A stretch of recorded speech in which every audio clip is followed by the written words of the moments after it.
விழாவுக்கு வந்திருக்கும் பத்திரிகை தொலைக்காட்சி இணையதளம் நண்பர்கள் அனைவருக்கும் வணக்கம். அழகான ஒரு மேடை, அது உங்களுக்கு பார்த்தாலே தெரியும்.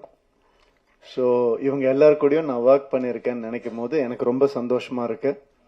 அந்த அழகு படத்துலையும் அப்படியே நம்ம கேமேக் கேப்சர் பண்ணியிருக்காரு.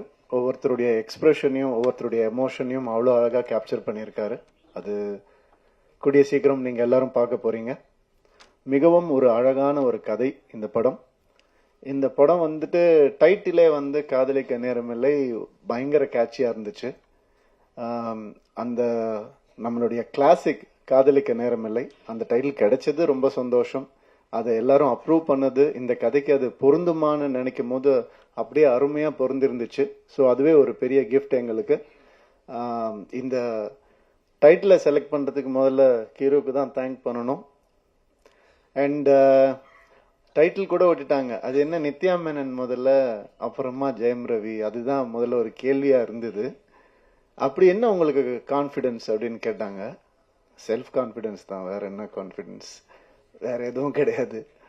ஐ மீன் நான் எல்லாமே உடைச்சிருக்கிறேன்னு நான் நம்புறேன். சினிமாவில் இது ஒரு ஜாம்பி படம், ஒரு ஸ்பேஸ் படம் அப்படின்னு அது மட்டும்தான் உடைக்க முடியுமா என்ன, இதையும் உடைப்போம் தான் நம்ம எல்லாரும் பேசி உடைச்சோம். அது நான் இந்த மேடையில தான் அதை நான் சொல்ல முடியும். எவ்வளோ பேர் எப்படியோ ட்விஸ்ட் பண்ணிலாம் கேட்டு பார்த்தாங்க. உண்மை இதுதான். அண்ட் இந்த ஒரு விஷயம் மாறி இருக்கு அப்படின்னு நினைக்கும் போது எனக்கு பர்சனலா ஆஸ் அ ஹியூமனா, ஆக்டர்லாம் விட்டுருங்க, ஆஸ் அ ஹியூமனா எனக்கு ரொம்ப சந்தோஷமா இருக்கு. இது நான் ஷாருக் கான் சார் கிட்ட இருந்து தான் காப்பி அடிச்சேன். அவர் தான் அவர் கம்பெனியில் முதல்ல ஹீரோயின் பேர் போடணும்னு ஆசைப்பட்டாரு. அதே மாதிரி நான் எப்பெல்லாம் பெண் இயக்குநர்களோட நான் நடிக்கிறேனோ, அப்போ ஒர்க் பண்றேனோ, அப்போ எல்லாம் இந்த மாதிரி பண்ணணும்னு நான் நினைச்சிட்டு இருக்கேன். அதுக்கு சப்போர்ட் பண்ணவங்க எல்லாருக்கும், என் ஃபேன்ஸுக்கு எல்லாருக்குமே ரொம்ப ரொம்ப நன்றி. உண்மை என்னன்னா, இது ஒரு மாய பெண் ஆணுன்னு நம்ம கிரியேட் பண்ணி வச்சிருக்கோம். பெண் இல்லாம ஆணுக்கு அர்த்தம் இல்லை, ஆண் இல்லாம பெண்ணுக்கும் அர்த்தம் இல்லை. இதுதான் உண்மை. இதே மாதிரி தான் எல்லாமே, பிளாக் ஒயிட் எது எடுத்துக்கிட்டாலும் அந்த ஆப்போசிட் மீனிங் இருந்தா மட்டும்தான் அது மீனிங்காவே ஃபார்ம் ஆகும். ஸோ அந்த ஒரு வகையில ரொம்ப நல்ல விஷயம் நடந்திருக்குன்னு நான் நினைக்கிறேன். அண்ட் எனக்கு இப்போ எல்லார பத்தியும் பேசியிருக்கேன், நிறைய பேசியிருக்கேன். என்னை பத்தி கொஞ்சம் பேசலான்னு இன்னைக்கு ஒரு முடிவுக்கு இருக்கிறேன். யாரும் தப்பா எடுத்துக்க வேண்டாம். இந்த நேரத்தை அதுக்கு யூஸ் பண்ணலான்னு. ஏன்னா என்னுடைய கெரியர்லயோ லைஃப்லயும் இது ஒரு முக்கியமான டைமா நான் பாக்குறேன். அதனால இந்த முடிவை நான் எடுத்தேன். அதுக்கு சப்போர்ட் பண்ணுவீங்க நம்புறேன். ஒரு தம்ஸ் அப் காமிச்சிங்கன்னா நல்லா இருக்கும். Okay, thank you. Thank you sir. நிறைய அவங்க உங்க பேரு தெரியல எனக்கு, சாரி.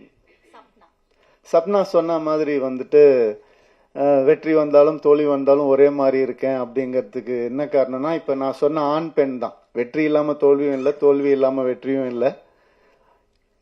எனக்கு ஒரு 2014 இந்த மாதிரி கொஞ்சம் ஒரு தோல்வியான ஒரு டைம் இருந்தது. 3 வருஷம் ஒரே படம் பண்ணேன். அதுக்கப்புறம் என்னால ஒரு இன்டர்வியூ கூட கொடுக்க முடியல. ஏன்னா ஒரு லுக் இருந்தது, அந்த ஒரு மாயையில என்னை அப்படியே வச்சிருந்தாங்க. அதுக்கப்புறம் எனக்கு ஒரு மாதிரி கொஞ்சம் கஷ்டமா இருந்தது. என்னடா இப்படி இருக்கேன்னு, படமும் சரியா போல, தோல்வி அடைஞ்சது. ஸோ அப்ப நான் யோசிச்சேன், நான் ஏதாவது தப்பு பண்ணியிருக்கேனா அப்படின்னு யோசிச்சேன். நான் தப்பா நடிச்சிருக்கேனா, நான் தப்பான கதை செலக்ட் பண்ணனா, நான் அப்படி யோசிக்கும் போது என் சைட்ல இருந்து எந்த ஒரு தப்பும் எனக்கு தோணல. அப்புறம் நம்ம எதுக்கு தோண்டு போனோம், உன் சைட்ல தப்பு இல்லாதப்ப. அடுத்த வருஷமே 3 ஹிட் ஒரே வருஷம். ரோமியோ ஜூலியட், பூலோகம், தனி ஒருவன், 3 ஹிட் கொடுத்தேன் நான்.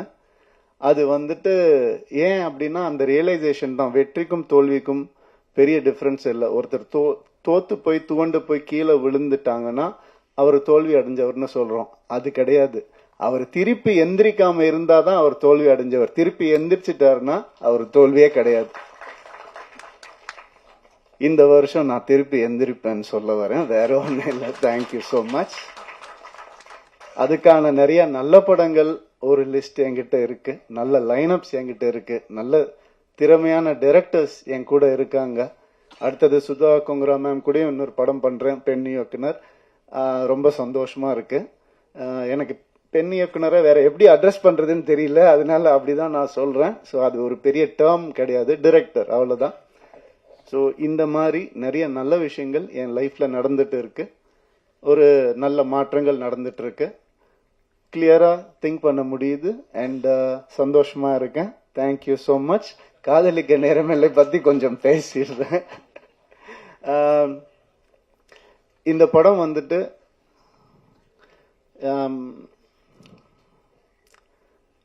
பாலச்சந்தர் சார் எப்படி அவருடைய ஈரால நிறைய விஷயங்களை உடைச்சு புதுசா எந்த நெருடலும் இல்லாம காமிச்சாரோ அந்த மாதிரி கிரு வந்துட்டு இந்த படத்தை ஆஸ் அ ஃபீமேலா அவங்க பண்ணியிருக்காங்க.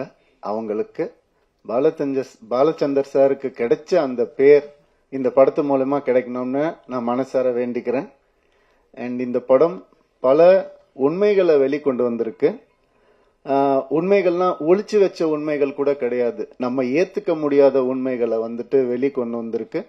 அண்ட் இந்த படம் இந்த ஜென்சி அப்படிலாம் நம்ம சொல்றோம் இல்லையா, அது வேற வழி இல்லை சார், நம்ம மாறிதான் ஆகணும்.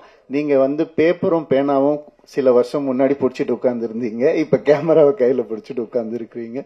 அந்த மாதிரி இந்த படம் சில மாற்றங்களை கொண்டு வரும். அது ரொம்ப நவீனமா இருக்கும், ரொம்ப மாடர்னா கண்டிப்பா இருக்கும். அந்த சில கான்செப்ட்ஸ் வந்துட்டு சொல்றது வந்து மிக தைரியம் வேணும். எப்படி வந்துட்டு கிரு வந்துட்டு ஒரு டயலாக், அதாவது உங்க எல்லாத்தையும் வந்து உங்களுடைய எல்லா பிரச்சனையும் வந்துட்டு ஃபெமினிஸ்ட் ஆங்கிள் திணிக்காதீங்கன்னு ஒரு ஃபீமேல் டைரக்டர் சொல்லும் போது அதுக்கான வேல்யூ வந்துட்டு 100 மடங்கு அதிகமாகுது.